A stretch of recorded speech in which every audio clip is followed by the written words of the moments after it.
जय Hind and hello guys, स्वागत है आपका आपके अपने YouTube चैनल ज्ञानदेह होस्ट में। और इस वीडियो में मैं आपको बताने वाला हूं बनारस हिंदू यूनिवर्सिटी यानी कि BHU जूनियर क्लर्क भर्ती 2025 अप्लाई ऑनलाइन प्रोसेस के बारे में। गाइस ये भर्ती आपकी पहले ही जारी हुई थी जो कि 18 मार्च 2025 में आई थी और इसके फॉर्म 17 अप्रैल 2025 तक भरे गए थे। अब इन्हीं फॉर्म को दोबारा से रीओपन किया गया है और आप आपका फॉर्म 30 अप्रैल 2025 तक भर सकते हैं। जो कैंडिडेट इस फॉर्म को नहीं भर पाए थे और उनका इंटरेस्ट था फॉर्म को भरने का, तो अभी 30 अप्रैल 2025 तक का आपके पास समय है। अगर आपने फॉर्म पहले ही भर लिया था 18 मार्च 2025 से लेकर 17 अप्रैल 2025 के बीच में, तो आपको दोबारा से फॉर्म फिल करने की आवश्यकता नहीं है। हाँ, आप लॉगिन करके अपने फॉर्म का स्टेटस चेक कर सकते हैं। अब यहाँ पर इस वीडियो के अंदर बहुत ही अच्छे से आपको बताया जाएगा कि कैसे आपको अप्लाई करना है, जहाँ पर आपको कंप्लीट इन्फॉर्मेशन दी जाएगी। अब चलिए शुरू करते हैं। अगर आपने अभी तक वीडियो को लाइक शेयर नहीं किया कर दीजिएगा और चैनल को सब्सक्राइब कर लीजिएगा। इसके बाद जो लिंक वीडियो के डिस्क्रिप्शन में दिया है आप ओपन करिए। ओपन करने के बाद आपको जानने को मिलेगा कि 199 पोस्ट इसके अंदर निकाली गई है। फीस की अगर बात करें तो जनरल OBC EWS के लिए 500 है। SC ST and all category female इनके लिए कोई फीस नहीं है। अप्लाई करने के लिए आपसे bachelor degree with second class with 6 month training on the use of computer for office automation book keeping and word processing, या फिर आपके पास बैचलर डिग्री होनी चाहिए सेकंड क्लास के साथ में with diploma in computer from AICTE। तो ये आपसे क्वालिफिकेशन मांगी है अप्लाई करने के लिए। फिर आप यहाँ पर सिलेक्शन प्रोसेस देख सकते हैं। और इसके बाद गाइज अगर आप इसमें एलिजिबल है और आपका इंटरेस्ट है फॉर्म को अप्लाई करने का, तो आप अप्लाई ऑनलाइन लिंक ओपन करेंगे और आपके सामने यहाँ पर ये वेबसाइट आ जाएगी। अब यहाँ पर आने के बाद में आप यहाँ पर लेफ्ट साइड में इस तरह का इंटरफेस देखेंगे। आप नीचे की तरफ आएंगे और don't have an account sign up, इसके ऊपर क्लिक करेंगे। इसके ऊपर क्लिक करने के बाद आप यहाँ पर आपकी ईमेल आईडी डालेंगे जो कि आप रजिस्टर करना चाहते हैं। उस ईमेल आईडी को दोबारा डाल करके वेरीफाई कर देंगे। फिर आप एक यहाँ पर पासवर्ड बनाएंगे। पासवर्ड की लेंथ कम से कम 6 कैरेक्टर की रहनी चाहिए और मैक्सिमम आप यहाँ पर 13 कैरेक्टर की रख सकते हैं। उसके बाद जो पासवर्ड आपने ऊपर डाला है उसको दोबारा डाल करके आपको वेरीफाई करना है। एंड देन आप आपका मोबाइल नंबर डालेंगे जो कि आप रजिस्टर करना चाहते हैं। फिर आप यहाँ पर कैप्चा वेरिफिकेशन में जो भी आपके सामने कैप्चा आएगा डिस्प्ले पर वो डाल देंगे और साइन अप इसके ऊपर क्लिक करेंगे। इसके बाद जो आपने अभी ईमेल रजिस्टर की है उसके ऊपर गाइज आपको एक ईमेल सेंड की जाएगी जिसमें कि एक लिंक होगा। वो लिंक आपको ओपन करना है। जैसे आप उसको ओपन कर लेंगे तो आपका ईमेल वेरिफिकेशन हो जाएगा और आपके सामने इस तरह का लॉगिन का पेज आएगा। अब आप यहाँ पर यूजर नेम के अंदर जो भी आपने ईमेल आईडी रजिस्टर की है वो डालेंगे। पासवर्ड में अभी जो आपने पासवर्ड बनाया वो डाल देंगे। फिर आप ये कैप्चा कोड फिल करेंगे और उसके बाद लॉगिन यहाँ पर क्लिक करेंगे। देन आपके सामने ये वाला इंटरफेस आएगा जैसे कि आप वीडियो में देख सकते हैं। मैंने यहाँ पर इस वेबसाइट का इस्तेमाल करके पहले भी फॉर्म भरा था, इसलिए मैं यहाँ पर इसमें हिस्ट्री में अपनी पोस्ट को देख पा रहा हूँ जिसके लिए भी मैंने फॉर्म को भरा था। अभी आप यहाँ पर पहली बार रजिस्ट्रेशन की है तो आपको इस तरह का इंटरफेस देखने को मिलेगा। आप पोस्ट डिपार्टमेंट सिलेक्शन के अंदर यहाँ पर पोस्ट में जूनियर क्लर्क सेलेक्ट कर लेंगे। फिर ऑर्गेनाइजेशन यूनिट के अंदर आप यूनिवर्सिटी कैंपस सेलेक्ट कर लेंगे। एडवर्टाइजमेंट नंबर आपका जो यहाँ पर है वो सेलेक्ट कर लीजिएगा। फिर कैंडिडेट कैटेगरी, आपकी कास्ट कैटेगरी कौन सी है, general OBC SC ST EWS या फिर वुमेन, जो भी है वो आप यहाँ पर सेलेक्ट कर लीजिएगा।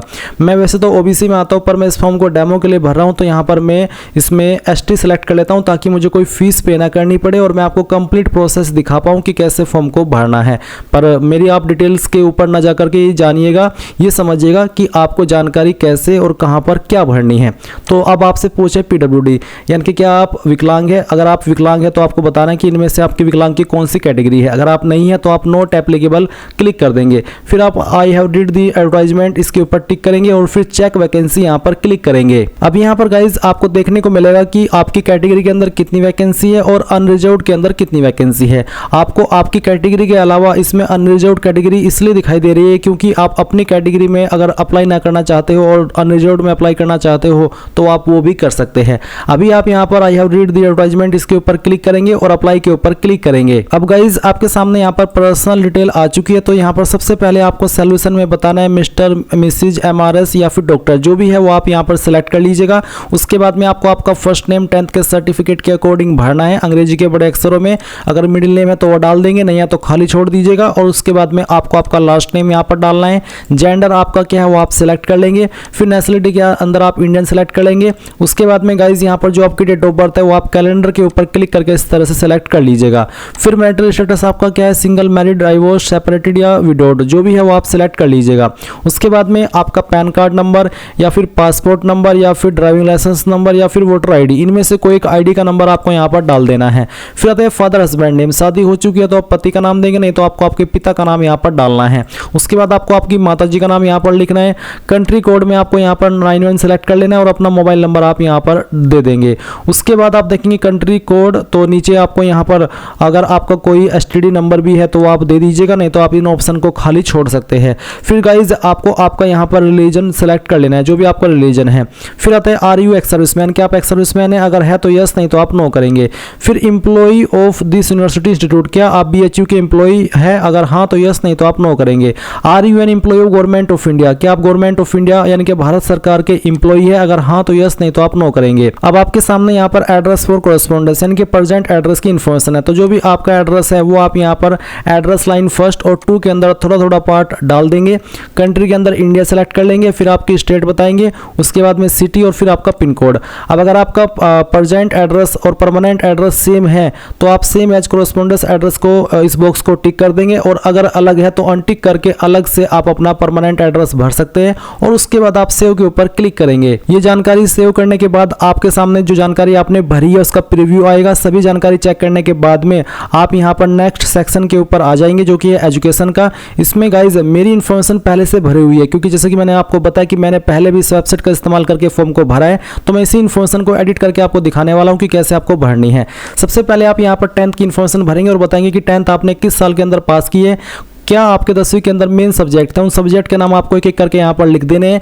नंबर आपके किसके अंदर थे, परसेंटेज, ग्रेड या CGPA, वो आपको सेलेक्ट कर लेना है। तो जो भी आपने माध्यम सेलेक्ट किया है आपके नंबर का, फिर वही आपको यहाँ पर देना है। मैंने परसेंटेज किया है तो मैंने यहाँ पर परसेंटेज भर दी है। फिर आपको आपके स्कूल कॉलेज का नाम यहाँ पर लिखना है, और आपने किस बोर्ड से आपकी 10वीं पास किया उस बोर्ड का नाम आप यहाँ पर लिख देंगे। सेम वे में आप आपकी 12वीं की इन्फॉर्मेशन भरेंगे, आपका 12वीं का पासिंग ईयर, आपके 12वीं के सब्जेक्ट, आपके नंबर किसके अंदर थे वो, फिर आपके अगर आप परसेंटेज सेलेक्ट किया तो यहाँ पर परसेंटेज, फिर स्कूल कॉलेज का नाम और आपके बोर्ड का नाम।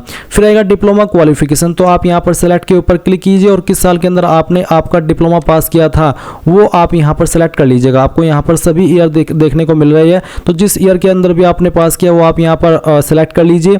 उसके बाद में यहाँ पर जो आपके मेन सब्जेक्ट थे डिप्लोमा के वो आपको यहाँ पर एंटर करने हैं। उसके बाद में आपके नंबर किसके अंदर थे वो आप सेलेक्ट कर लीजिए। अगर परसेंटेज तो कितने नंबर आए थे वो आप यहाँ पर डालेंगे।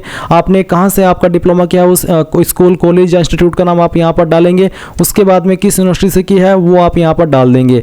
अगर आपका मान लो किसी यूनिवर्सिटी से आपने किया है या फिर किसी डिग्री कॉलेज से किया है तो आपको यहाँ पर तो स्कूल कॉलेज में डिग्री कॉलेज का नाम देना है, और वो आपका डिग्री कॉलेज जिस यूनिवर्सिटी से एफिलेटेड है वो आप यहाँ पर यूनिवर्सिटी के सेक्शन में भर देंगे। इसके बाद गाइज आप यहाँ पर सेव एंड ऐड इसके ऊपर क्लिक करेंगे तो आपकी इन्फॉर्मेशन इस तरह से यहाँ पर ऐड हो जाएगी। इसके बाद गाइज आप यहाँ पर देखेंगे ग्रेजुएशन डिटेल, तो आप यहाँ पर ऐड के सेक्शन के ऊपर क्लिक करेंगे और आपको यहाँ पर डिग्री नेम में आपके पास जो भी क्वालिफिकेशन है इनमें से वो क्वालिफिकेशन आप सेलेक्ट कर लेंगे। आपको यहाँ पर काफ़ी सारी क्वालिफिकेशन देखने को मिल रही है। अगर आपकी सिंपल बैचलर डिग्री है तो आप बैचलर डिग्री सेलेक्ट कर लेंगे, और अगर आपकी इनमें से कोई मेन क्वालिफिकेशन है जो कि यहाँ पर आपको इस तरह से मेंशन की गई है तो आप वो सेलेक्ट कर लेंगे।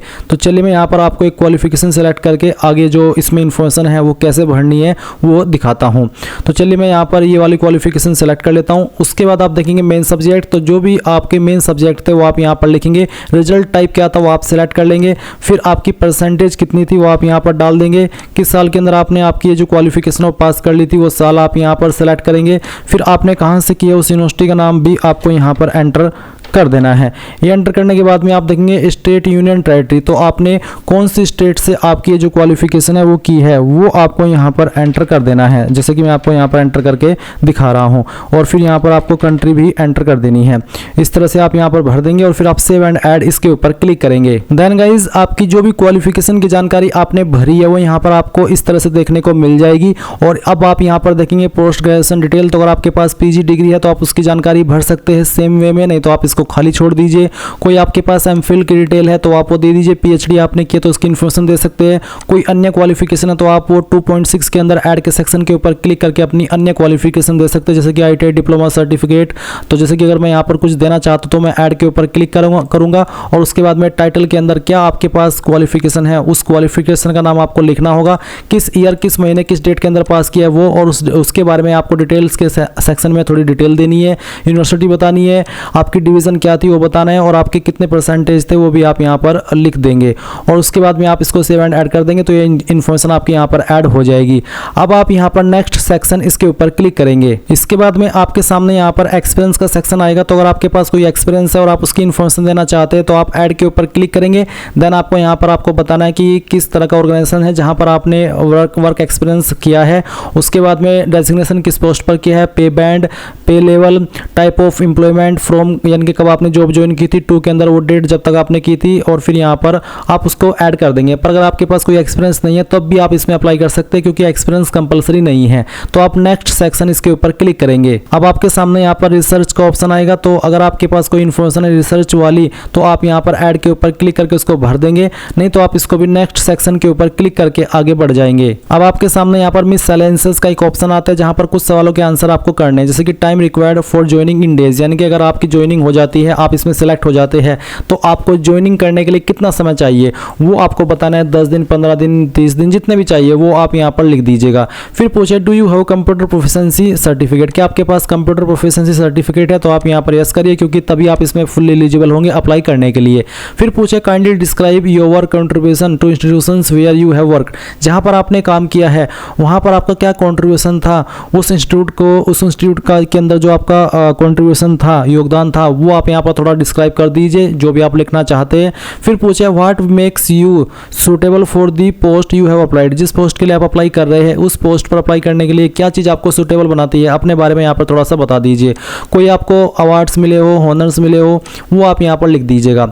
उसके बाद में डिस्क्लोजर, कुछ सवालों के आंसर करने हैं, जैसे कि हैव यू बीन डिबेटेड, क्या आप कभी निकाले गए हो, पनिश्ड किए गए हो किसी इंस्टीट्यूट, बोर्ड, यूनिवर्सिटी के द्वारा, अगर हाँ तो यस, नहीं तो आप नो करेंगे। Have you ever been involved in any administrative malpractice, अगर हाँ तो यस, नहीं तो आप नो करेंगे। तो बेसिकली आप इन सभी ऑप्शन में नो कर दीजिएगा।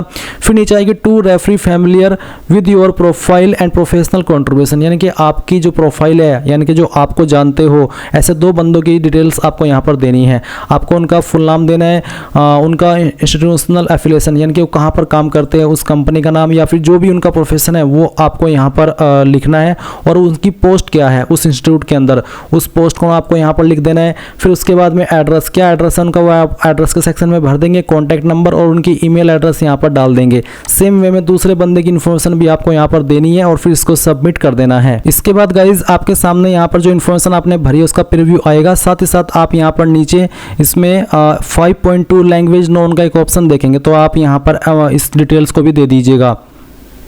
इसके लिए आप यहाँ पर देखेंगे लैंग्वेज नॉन, तो जो लैंग्वेज आपको आती है वो लैंग्वेज आपको यहाँ पर लिखनी है, और लिखने के बाद में बतानी है कि मुझे बोलनी आती है, पढ़नी आती है और लिखनी आती है, तो आप तीनों के ऊपर टिक कर दीजिएगा। उसके बाद में आप यहाँ पर सेव एंड ऐड इसके ऊपर क्लिक करेंगे, और जो आपको दूसरी लैंग्वेज आती है कोई अगर आती है तो आप लिखिएगा और बताइएगा कि इसका आपको बोलनी आती है, लिखनी आती है और पढ़नी आती है, और इस तरह से टिक करके सेव एंड कर देंगे। फिर अगर आपको कोई तीसरी लैंग्वेज आती है वो तीसरी लैंग्वेज भी आप यहाँ पर इस तरह से लिख दीजिएगा।